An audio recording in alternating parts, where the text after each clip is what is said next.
Welcome. Thank you for joining us this afternoon for Supporting Korean American Children and Families in Early Childhood Education, Implications for Teaching and Teacher Education.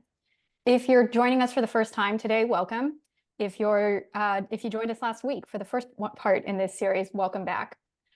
Much of what I'm about to say will be familiar to those of you who are returning, so bear with me for just a moment before we turn it over to our panelists and our moderator.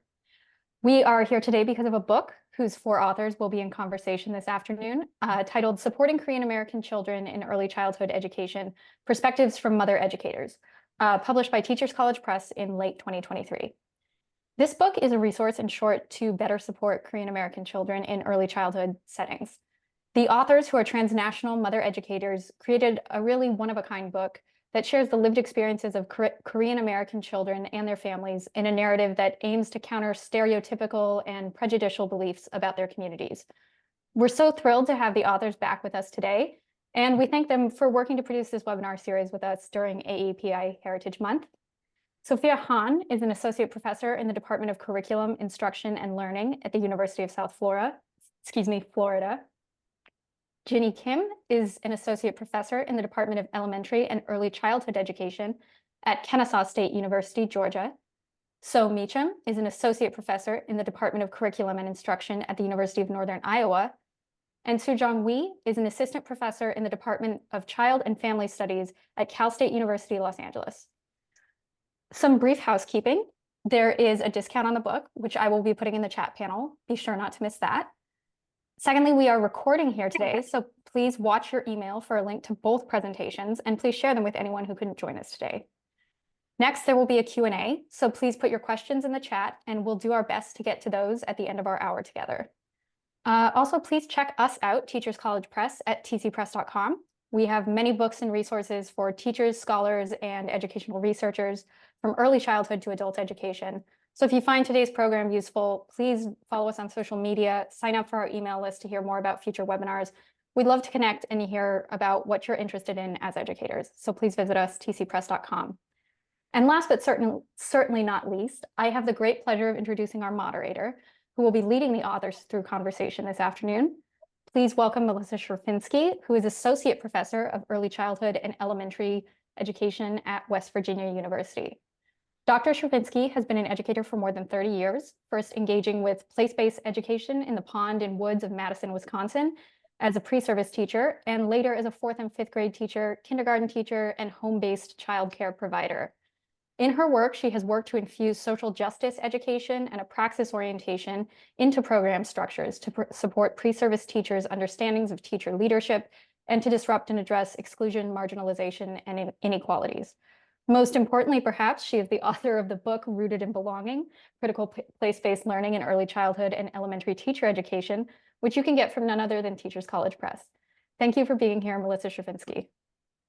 Thank you so much, Emily. And so it's a pleasure to be here. I was really honored to be invited to moderate this panel. I can say that I have been using supporting Korean American children in early childhood education in my own teacher education courses at WVU, and the students have been responding really, really well. And so I'm excited for you all to hear more from the authors about how they have been thinking about these issues over many years. And so I'd like to invite the authors to share a little bit more about themselves, as well as talk about the most meaningful aspects of co-authoring the book. Sure. Thank you. Before I start, I also want to take a quick moment to thank the Teachers College Press to putting together this 2-part series in celebration and recognition of AAPI month. And so thank you for everyone coming and sharing your time with us this afternoon as well. So first, I'll just take the first question and get us started. My full name is Sophia Han, and that reflects my self-identity as a transnational, cultural, first-generation immigrant mother, who I now define myself as, and I am currently raising 2 second-generation Asian American, or Korean American to be very specific, children who were born and raised in the United States. So As far as my, interest or experience in this, collaborative work was really coming back full circle ever since I was interested in this idea about how to support teachers to be more culturally competent and responsive to the children and families of diverse background other than themselves, non like typical white American middle class backgrounds. How can we do that? And full circle coming back to really talk about where my heart is, about supporting Asian American, Korean American children. So sharing a story, I think, is sometimes very vulnerable because we share a lot of our stories. If you want to sort of like, have a little peek into our lives, past and current, you probably will get a little glimpse into it. So that's a really, wonderful opportunity, vulnerable opportunity. And I think this collective story sharing was really powerful. If it was just me, I had to share my thing, I would have, I mean, I sometimes still feel the same, but there's that hesitance. There's just like, is it too much, too little? What would other people say? Is this just me thinking weird? Is it a personal outside experience? But I think this collective story sharing really gave me the power and courage to, say, hey, we also want other people to hear. So breaking the single story like narrative about what Asian Americans are like, but also even amongst the four of us, you will see enough variety to tell that there is no single story that is about us. So I appreciate all of my colleagues. There's wonderful, colleagues, sisters, my critical friends. And so I'm excited to be here with all of us. Hey, as Sophia mentioned that we are really working hard for 2 years. It took about 2 years for us to write up the book from submitting the book proposal and then publishing the book. During this period, we, including me, was able to think more critically about the Asian American children, including our own children's life and then ourselves. And then one of the most meaningful aspect for me was, during this period and writing up together is creating a, safe space to speak and listen to each other. It has been a lot of different story and similar story has been out there, but it has been, shared enough and then has been not untold, it is not to share with others too. So we think that is really a good opportunity to learn to each other and then sharing resonate our story with others too. And so I learned a lot throughout this opportunity too from my colleague, and also beyond the colleague, it's a kind of family sisterhood. Hi, I'm Sohyun Meacham, and was speaking about the full name, Korean full name that Sophia was talking about. My actual full name is Sohyun Meacham, but I go by So. Well, long story. So probably if you're curious about it, probably you want to read the book. The meaningful part of our book and then our co-authoring experience is really about we went through the COVID together as Korean American mothers who happen to be teacher educators and researchers. And then we actually overcame the COVID time together because it was really challenging time for not only our children, but also for ourselves regarding, changing the mode of delivery of our classes. And we needed to juggle all those times. And we needed to address all of those, mental health issues for our children all together. There was really a significant moment that we needed the sisterhood, solidarity. And another thing is the whole book is actually our self-study, especially self-study in teacher education. We really believe that this is a great tool for us to look at our own practice. And when it comes to the COVID time, we really needed to get going in terms of our research and scholarship. And we lost a lot of sites to go to, schools to go to for our data collection and then collaboration. But we started actually looking at our own practice within our families. And then we were able to reflect upon what we had done in our own teacher education classrooms. And then it was really invaluable moment when we actually sat down together via Zoom that time to do research together, self-study research together. And then the fruit out of it was actually this book. And then the whole process was really something that is really meaningful to us and then to myself.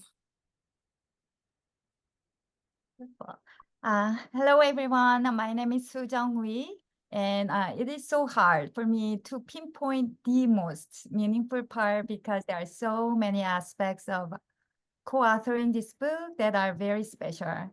But first of all, while the saying goes, don't judge a book by its cover, but I absolutely love our book cover.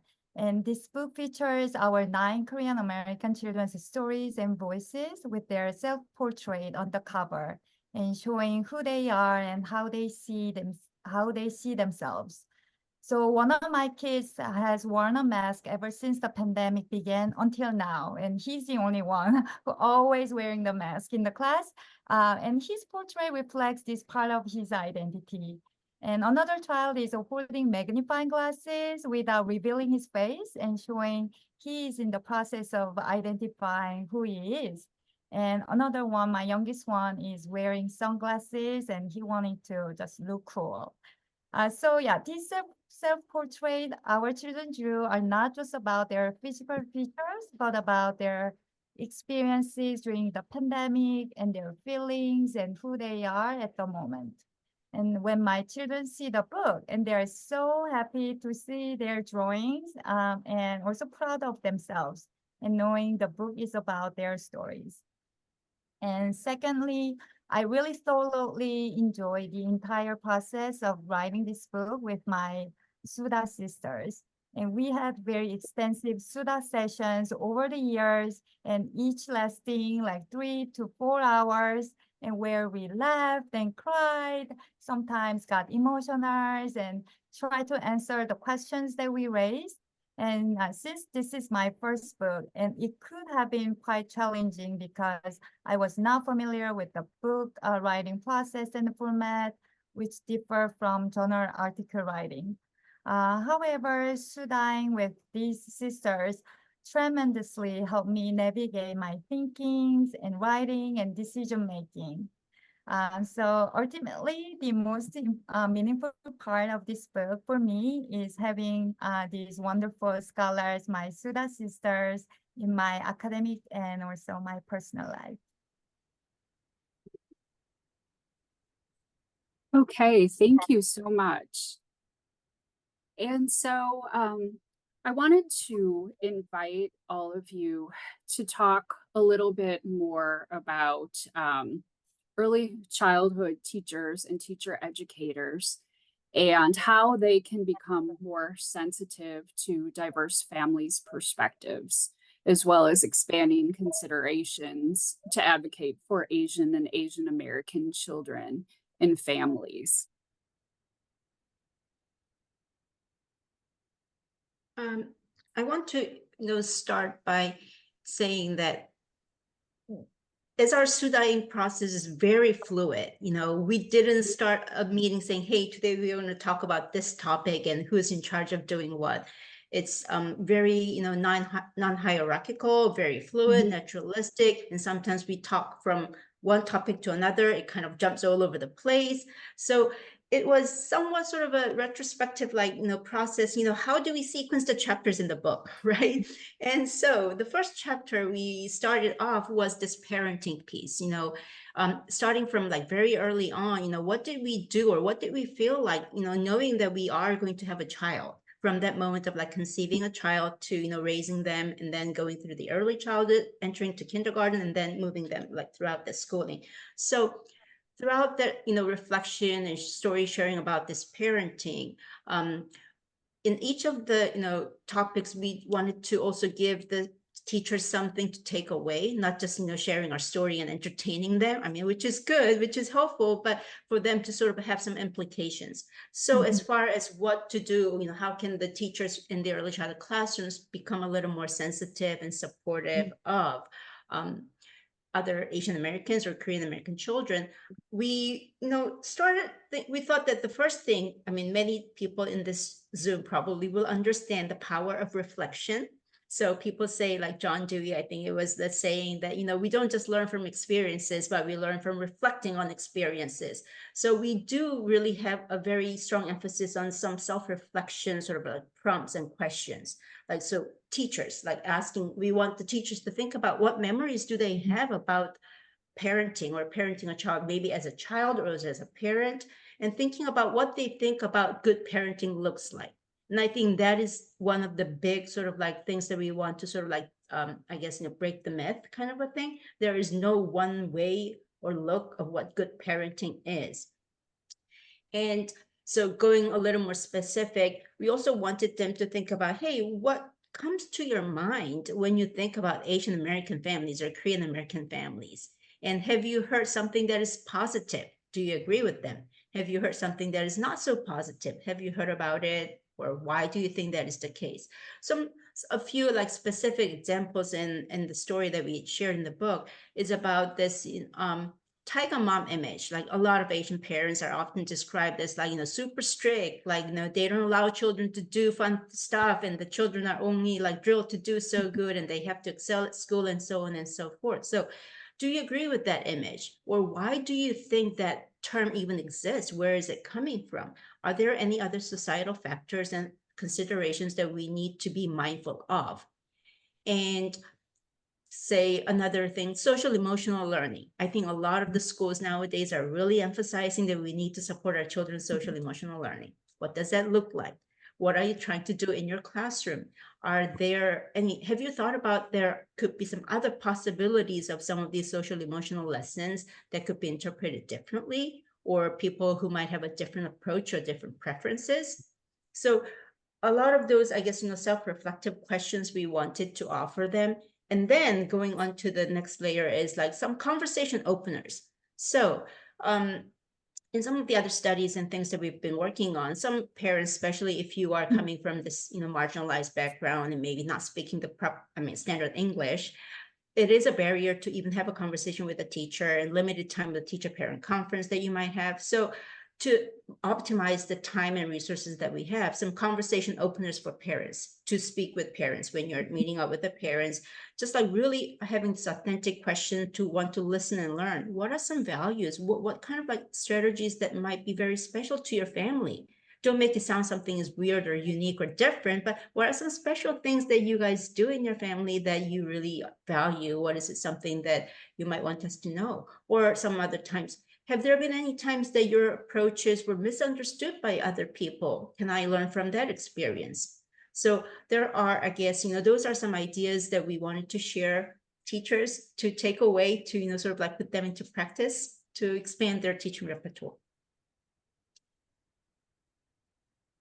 Okay, and I will give some of the suggestions to the other teacher educators.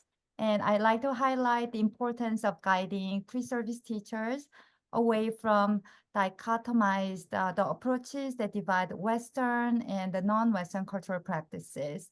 So yeah, these approaches often favor Western ideals as a child-centered while portraying non-Western ideals as deficient. But instead, teacher educators should help pre-service teachers understand the multifaceted aspects of Asian American children and their families' lives. And also, like, research has shown that early childhood pre-service teachers often have very limited cultural understanding and competence. And many researchers have noted that early childhood pre-service teachers tend to have narrow perceptions of culture, focusing mostly on the visible and tangible aspects like music and some food, artwork, and holidays and the games. But this emphasis on this surface level of culture prevents a deeper understanding of a cultural group's experience and worldview. And then it can be lead to a tourist approach. So teacher educators should encourage pre-service teachers to move beyond the superficial understandings and explore deeper level of culture, including behavioral and symbolic aspects. And also facilitating self-reflection through the guiding questions about personal experiences with the parenting and unfamiliar cultural behaviors encourage empathy and cultural sensitivity in lesson planning.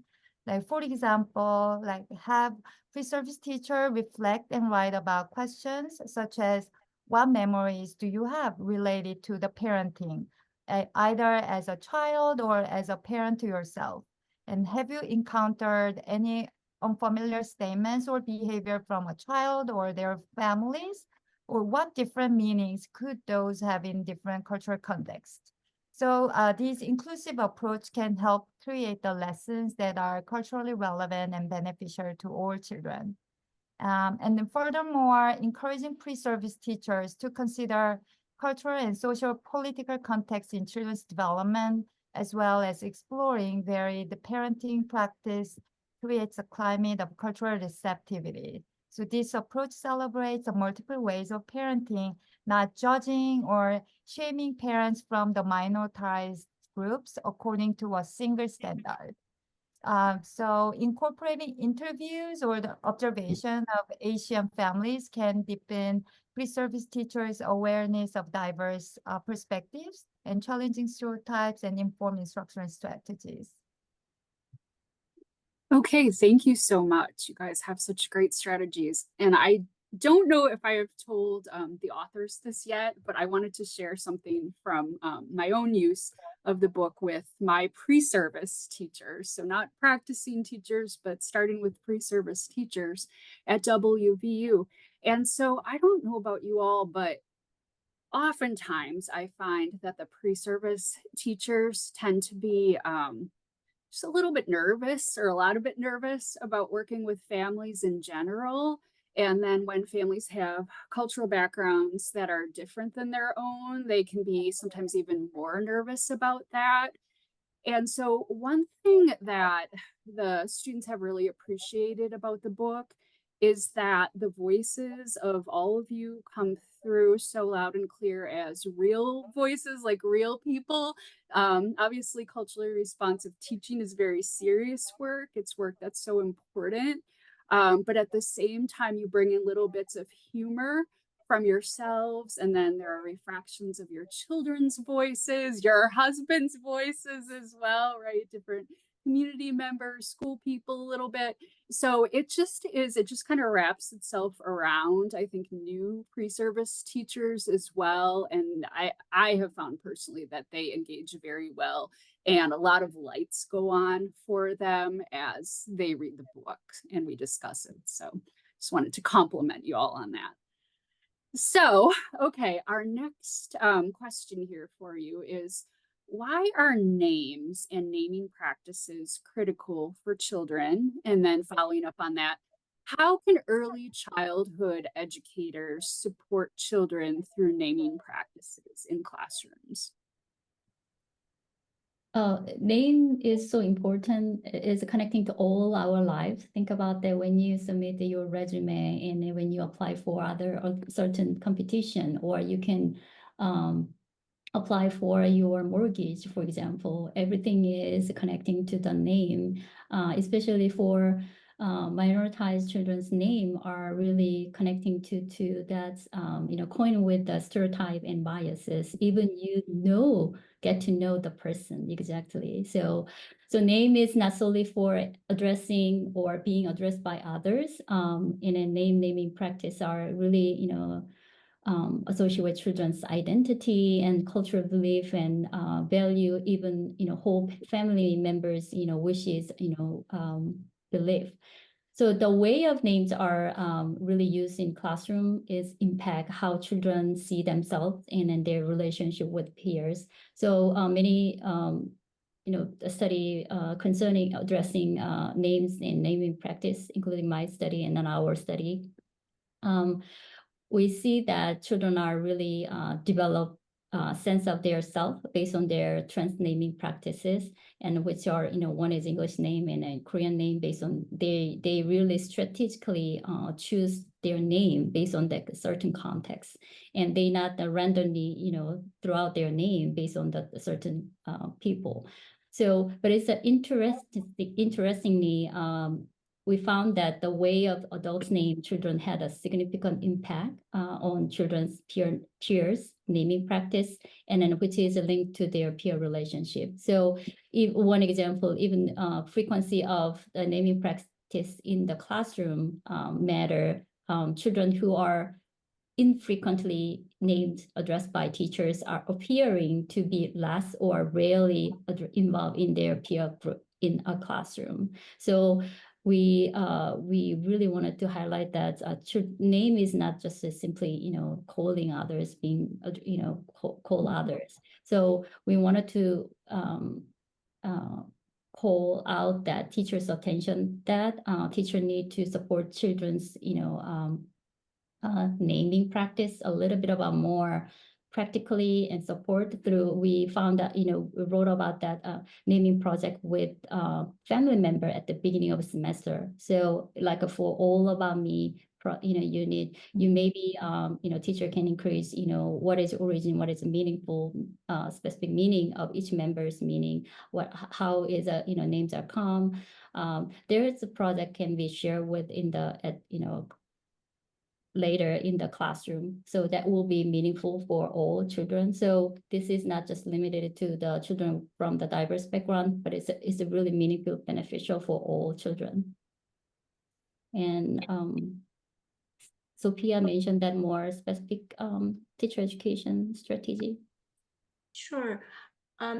Since, I mean, many of us do, but, I am heavily involved in like teacher education in the program. And so some of the things that Jinhee mentioned, I think applies to the teachers too. Very much of a parallel approach exists. And I think number one is for them to, I guess, be aware, hey, there are actually name-based biases in this society. And I mean, not just US, I guess, all around the world. And a lot of sociology researchers, and there are research out there that says, whatever that you put on the resume, the less a return call that you get if your name sounds a little weird or different. I'm sorry, not weird is not the right word, but that idea of like name-based biases exist, and that also applies in the school context. So I think for teachers, also having some of these research background for them to be informed that this is not just like people not being happy about certain things, but there is solid like academic base of why this matters. And then I think also research-based like critical analysis or reflection for teachers. So I think one of the examples that we also mentioned or talked about is like this taken for granted approaches for like preferred name. What is your preferred name? And I think I even find myself doing it with my like students in the college. Sometimes their names and they say they go by something. And so what does that mean? And sometimes it's a really, I guess, it's a very good intention that you're offering, hey, what do you want to be called by? But also in some of the literature that we found, when some, marginalized families or immigrant families with non-sort of like typical Western names receive that request, they get confused. Does that mean that the teacher wants an easier name for them to call my child because they don't know how to pronounce it? Or is that something that I should have a new name for them because whatever they name them, right? So letting the teachers know that when you send out this family survey to the children, families, be mindful that some of those questions might be misleading, or it might not be read as your good intention might have been. So being very thoughtful about some of those approaches. And I think one other, sort of like strategy that I'm thinking that I want to sort of push a little forward is we all engage our students in like teacher inquiry projects. That was one of the big pillars in our teacher preparation program for student teachers to, take on some, practices that they can enhance and be systematically, analyzing their own work, right? So something like, what does names, like as Jinhee mentioned, like there are some studies out there suggesting that the teacher calls on the child less frequently, and that impacts the child's peer relationship. So see if that is the case, or how does that pan out? So teachers being, again, very thoughtful and like intentional, I think is a good term to use to teach them. Let's just have a critical look. Let's just not take everything for granted on the surface level, but having that, critical layer of thinking would be really important for something like names, which we all think that we already know what it is. Okay, great ideas. Thank you so much. And so now I want to ask you, how can teachers and educators leverage diverse language practices to support language development of transnational children in their classrooms. Hey, yeah, well, teachers can support transnational children by using diverse language practices, right? So one key approach is translanguaging, which many of you know about. Translanguaging lets children blend language naturally in their classrooms. So it's all about using their linguistic and paralinguistic resources together, not just sticking to just one language like English.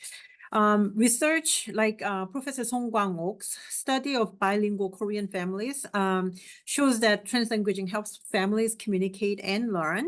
So in schools, this method supports meaningful learning. Students use all their language resources, making them active participants in their education in their classrooms. So to leverage this, teachers should avoid stereotypes about Asian American children. And then they need to recognize the diversity within these communities, celebrate different cultures and languages, ask families to share their photos and stories from their backgrounds, and display these in the classroom to create an inclusive environment that can spark some translingual interaction for transnational children and their peers. And then encourage children to use their heritage languages in class activities throughout.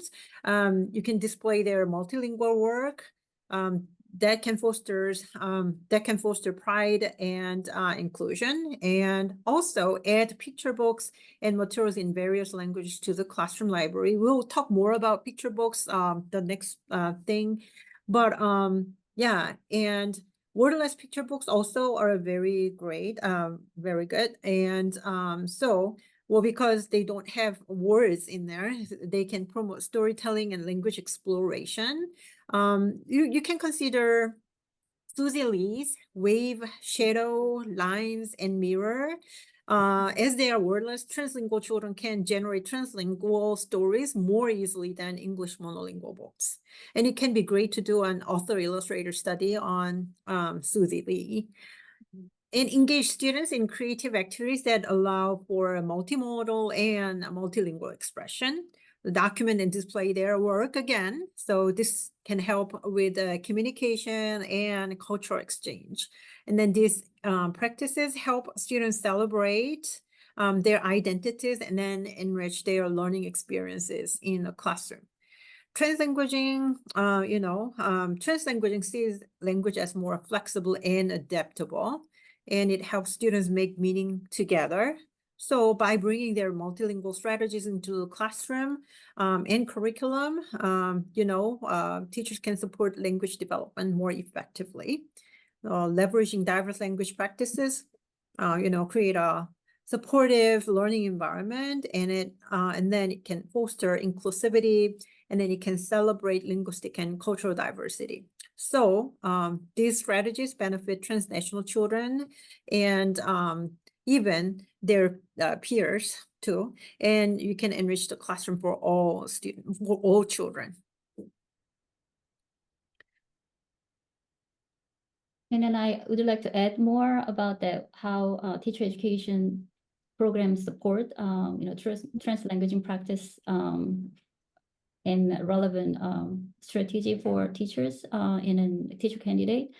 First one, teacher candidate and teacher maybe need to more recognize that children actively strategically employ translanguaging practice rather than not using them randomly. The other one is one strategy is particular in the Asian American community. There are over even, for example, Korean Heritage Language School is in the United States, over 150 schools are existing. So it has been growing and then has a lot. Even there's a Japanese language school in Russian and so a lot of different Asian American ethnic group, and it's run by the community-based organization. So one suggestion is can be maybe more collaborative work with a community-based organization to be beyond that formal school setting to for the teacher candidate more exposed to experience with the those culture and those more translanguaging practice setting. So that is another way maybe we can think about that in teacher education program. Hey, thank you so much. And so I just wanted to mention to all of you that just before we came on, I was on Amazon.com looking for used Susie Lee books because I'm going to be teaching writing in the fall with my pre-service teachers. And I thought that was a really great idea to do a Susie Lee author study. It'll open up so many possibilities for modeling and discussing together with my students. So I appreciate that a lot. And so now, as So was saying, we're going to talk a little bit more about children's picture books. And so I want to ask, what should be considered when selecting and using children's picture books about Korean Americans to help children get involved and make those connections with their lives and their experiences? Yeah. First of all, despite growing effort to present the diverse characters, children's picture books that reflect the diversity of Asian American children and their culture are still lacking. And mostly, the Asian American children's picture book focused on just 4 Asian ethnicities: Chinese, Japanese, Indian, and Korean. But you can still find some of the children's picture books about like Taiwanese culture, Filipino cultures, but majority of the children's picture books about Asians are these 4 ethnicities. But even though these books on the diverse cultures are limited, young Asian children are also very good at identifying with their specific cultural groups rather than broad Asian categories. So for example, like Korean American children might not feel represented when a book about the Chinese culture is read in class. So when I ask my kids, have your teachers read any the books about your culture? And all of 3 of my kids said, no, not about my culture. But did your teacher read about like these, like anything like Lunar New Year's or any of the holidays or the food? I think that those are more, it's a superficial level, but that's the other topics that the teachers easily address.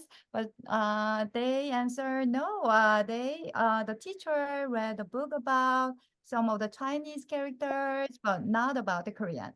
But some of the teacher might think that I read a book about the Asian culture. It covers all like different like Asian like subcultural groups, but children do not think that way. So it is crucial for early childhood teachers not only to introduce a variety of multicultural books, but also to select the ones that are specific to the cultural backgrounds of the children in their classroom. And another important point is that not all children automatically connect with any Asian protagonist and feel valued by seeing these characters.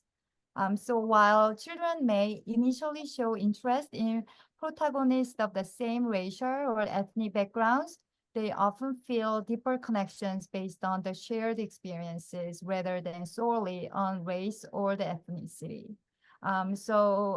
When my children read a book titled My Name is Yoon, so Yoon is from the South Korea and it's about her like school life. So they initially showed some of the interest, but they said, oh, no, my name is Yoon. This book is not my favorite. She looks a little bit, different from me.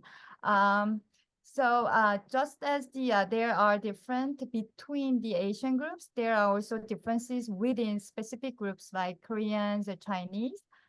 So children look for relatable experiences and connection with the protagonist while reading, and they might find that many Korean protagonists in children's picture books are recent immigrants, just like My Name is Yoon, facing the different issues from themselves, such as lack of English fluencies or dealing with naming issues, which can lead to feeling disconnected. But I want to clarify that I'm not saying including immigrant protagonists or basing cultural identity on one's original country is wrong. Instead, I want to highlight that this approach might create distance for some Asian American children who are born in the United States from the immigrant protagonists, making them feel conflicted about their own identity and diversity. So what types of the book resonate with our Asian American children? It is crucial to seek out stories that authentically reflect the diverse experience of children, including US-born, second or third generation Asian American children, showcasing their normalized daily lives rather than exoticizing cultural differences. So by normalized life, I mean portraying Asian American child protagonists in various everyday life experiences, from their usual day-to-day experiences to adventures and fantasies that every child can relate it to or dream about without necessarily stressing their country of origin and exoticness. Yeah, well, Su-Jeong already said a lot of things because, you know, when it comes to teaching, I mean, when it comes to teacher education, well, without saying about, you know, teaching, how can you cover like teacher education? So whatever. Anyhow, you know, integrating multicultural books shouldn't be just for show. You know, well, it is not just for showing some books that are, you know, about Asian Americans, that's all, or like Asian American from like what time. So previously, if you look at, you know, 30 years ago, articles were talking about, especially Ming Shui Kai, when he actually did the study of Chinese books in 3 different libraries in one town, and then he figured that more than 50% or 60% was actually folktale, Chinese folktale. So, which means that, you know, not a lot of children are going to be really feeling connected to those people. I mean, those stories. So for instance, my child, my daughter, is AAA child, which means AAA, Asian African American, and she still really feels connected to Asian culture, and then her favorite food is all Asian food. I mean, I'm not really saying all, but she will say, I love Asian foods, right? Well, she likes Korean food and Chinese foods and Japanese foods, Indian foods, all types. I mean, not all types, again, like we don't want a single story. But anyhow, so when she saw Lone Popo in the school library, and then she was excited because the school librarian actually introduced that to her. And you know, when she actually started reading it, and then she was feeling a little scared anyhow. And then later on, when I asked her how she felt about it, and then she was saying, oh, well, it is not necessarily like the story for like nowadays Asian American, as she was saying. So, you know, well, particularly we don't necessarily wear those kind of, you know, clothes in America here, or something like that. Well, I mean, it is still important for us to actually know that kind of clothing, or, you know, long time ago stories, you know, can be read. But when it comes to the percentage, and well, if it is like really majority of children's literature, then I mean, especially Asian American children's literature, we really need to you know, raise the issue, and then we need to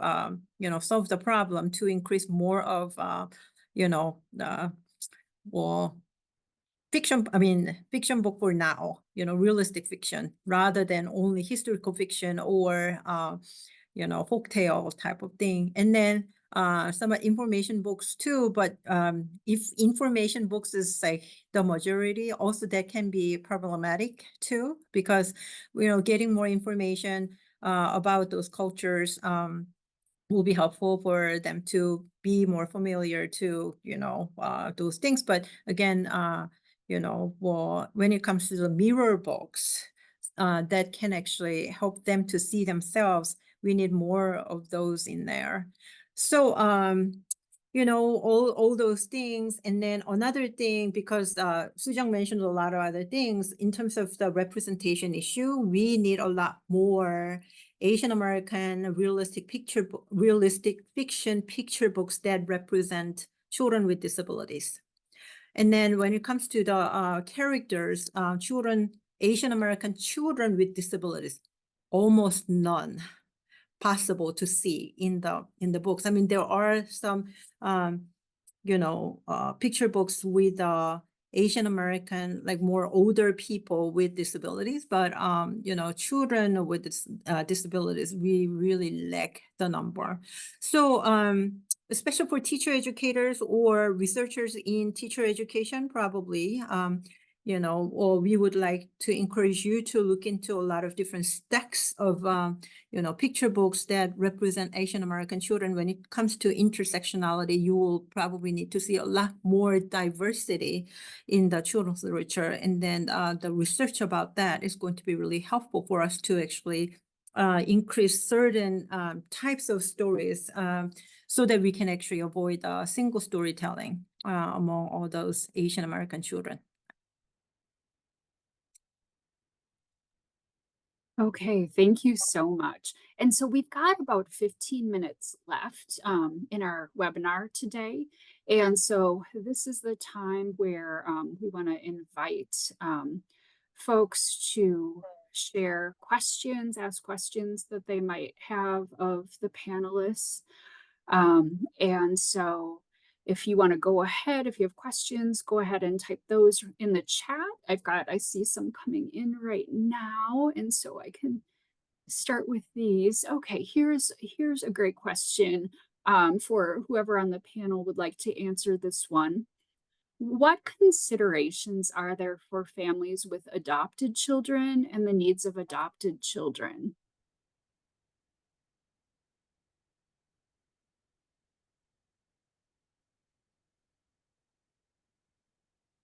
I think, that's a good question. And I mean, I personally don't feel like I'm the expert in that particular domain of like adopted children, but from the things that we've noticed, and I think that's what also goes back to So's response about intersectionality.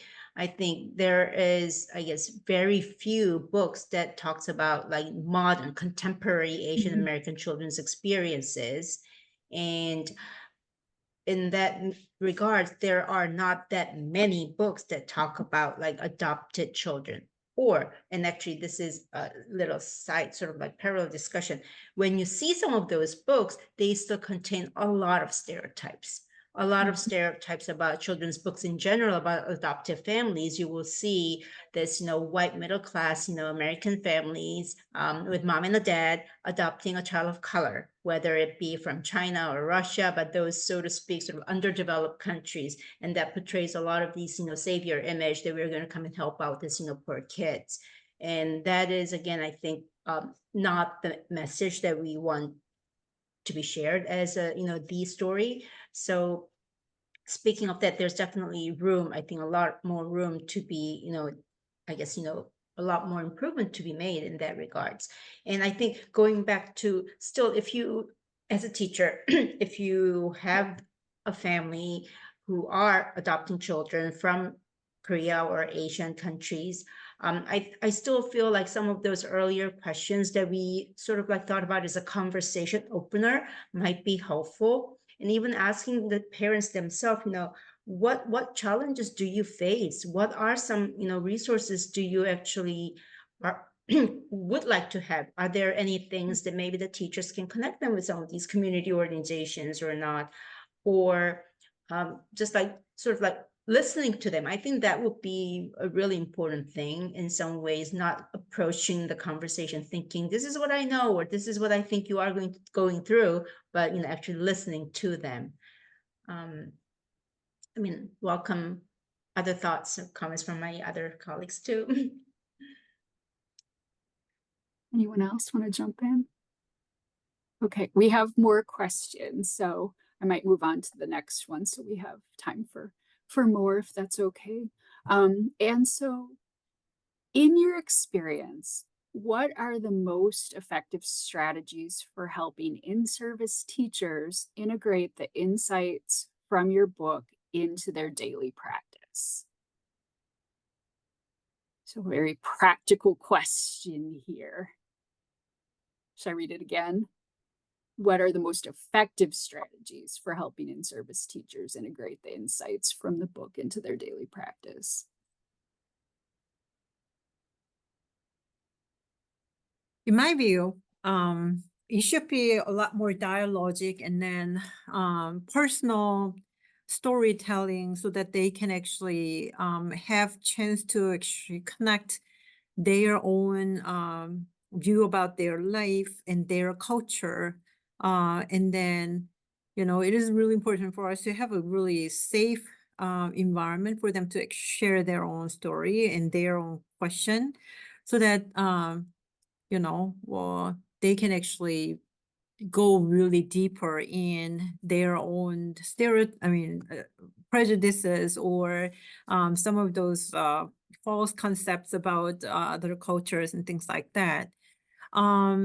So to be able to do that again, making classroom environment more dialogic, and then again, using children's literature was really helpful. Picture books, and then that can create some sort of third space in between. So we don't necessarily need to go, directly into their own personal stories, but, using children's literature as the bridge so that they can actually start talking about their own lives. Well, in our university, at University of Northern Iowa, we have a particular course called Children's Literature for Social Justice and Diversity. And it really focuses on children's literature that really contain any messages or representations of other cultures or like minoritized identities and things like that. Not a lot of universities have those, but probably they will deal with those things like within just normal children's literature class or methods of early literacy, something like that. But that kind of course is needed. That is the implication that I want to give to other universities. If you don't have one class separate, have it, install it, and go through the curriculum change and make it, and so that you can use children's literature to actually examine their own identities and other cultures too. That can really create really more safer environment for students to examine all of those. So that has been really helpful. If you don't have that bandwidth in your university, try to do more, try to include more of those times throughout your courses, whatever courses that you teach. I want to add a little bit more about this assess, the questions about the effective strategies in integrating insights from our book. So each chapter includes some of the suggested activities or some of the specific the useful information for the teachers and teacher educators. And so, for example, like children's picture book chapter, yes, teachers, they fully understand the lacking of diversity children's picture books, but they are interested in, so what are the books that are authentically representing like Asian like children's, and what are the books that are good for the children? So we provide some of the guidelines that are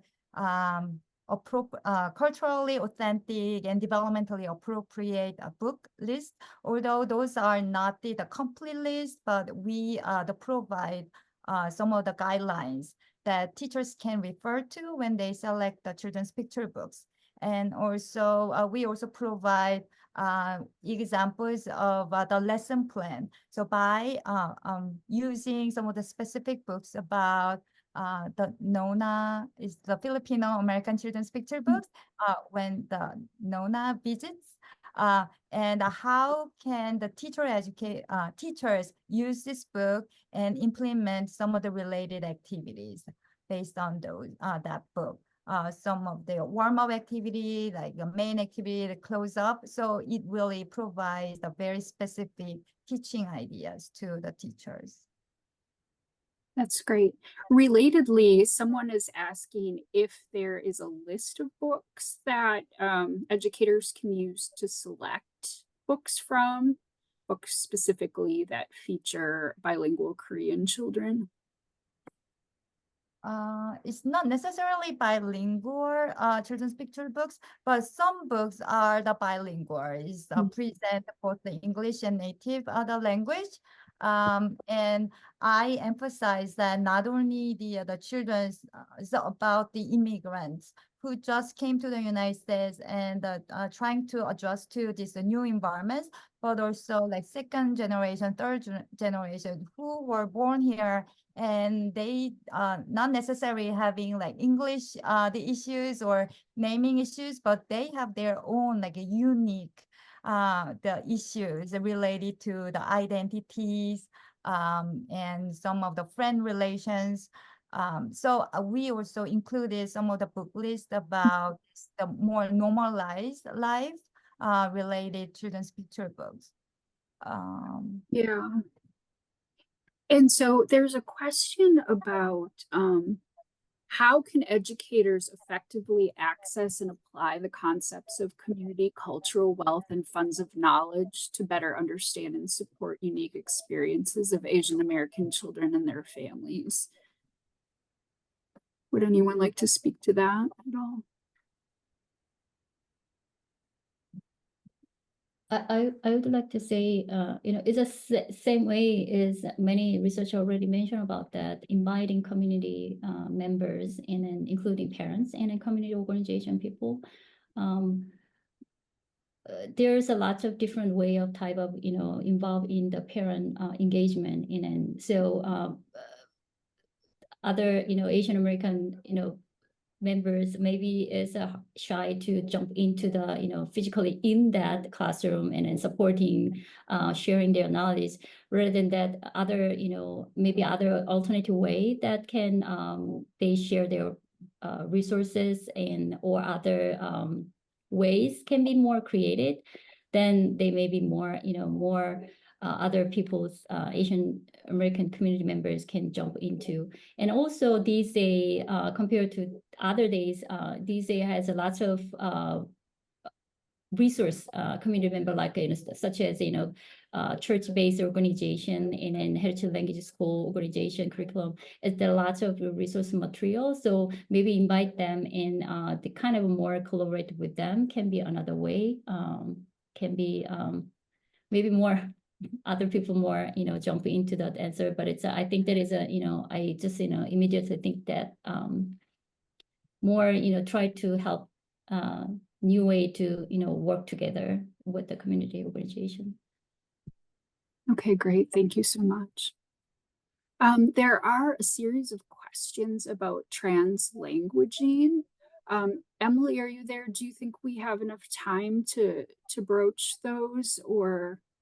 Yeah, why don't we go into those, maybe a little on the brief side if we can Sure. keep it around 5, but I'd love to hear what the panelists have to say. Yeah, I would too. Thank you. Okay, and so in the realm of classroom practicums, how would you suggest that teachers employ the translanguaging strategies? That's a great question. Yeah, well, briefly, if you are aware of the Reggio Emilia approach, they will give you a great, exemplary practice, although they don't really like the term exemplary or model. But well, when they actually started having a lot of big influx of Chinese immigrants to Reggio Emilia community, so they had 3 major languages going on in their classrooms. Like one was Italian, second was Chinese, and then the third was Arabic. And then there were way more languages going on in their, especially international classroom that they were having for even elementary level too. So since then, they gave us great practice that we can look at in terms of languages are not just only speaking language that we use.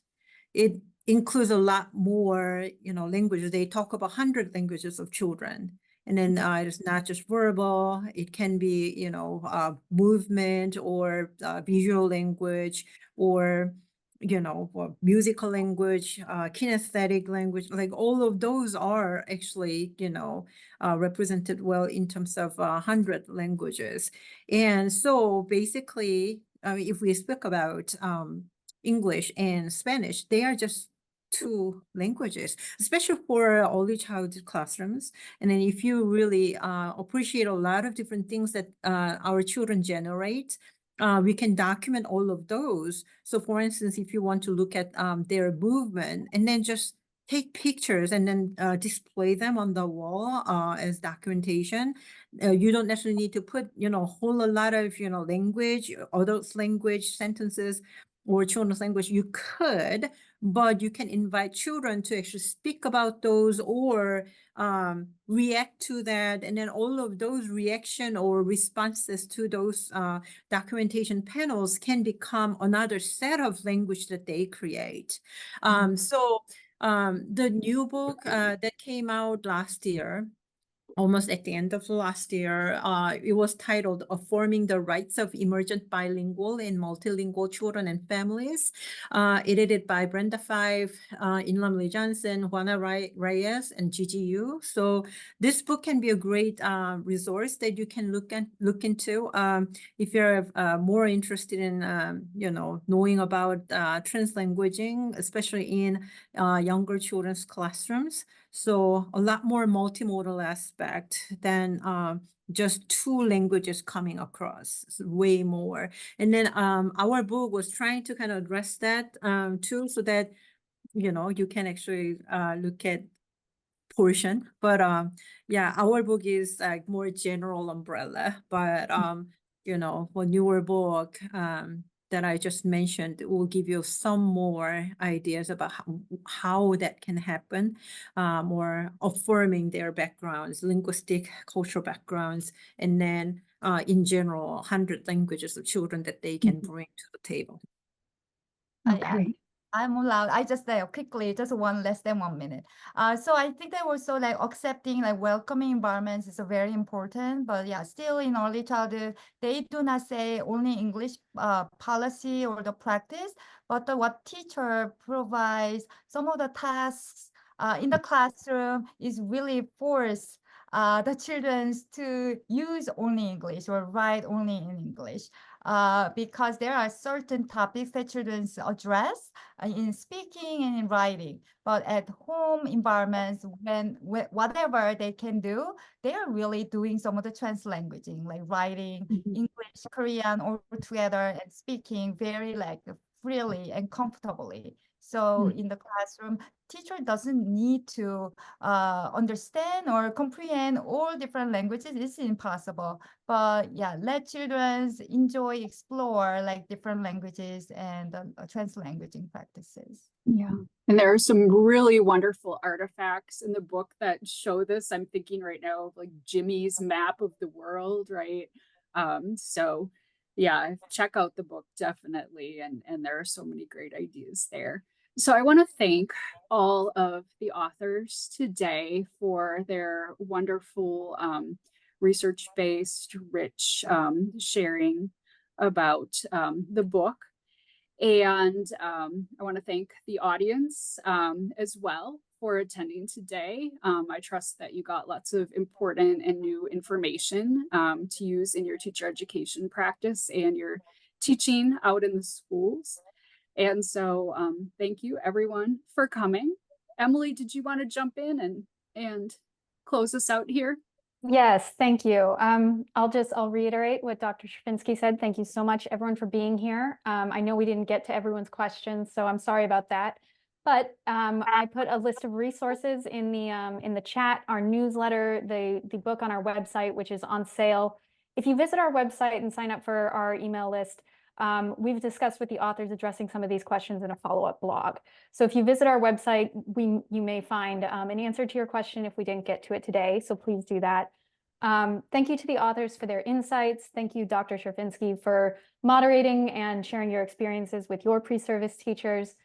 Remember to use the code SUDA24 for 20% off supporting Korean American children in early childhood education.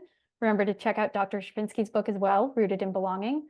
And look for your email for recordings of this, as well as part 1 of this webinar series. Those should be out next week. And have a wonderful holiday weekend. Thank you, everyone, for being here. Thank you.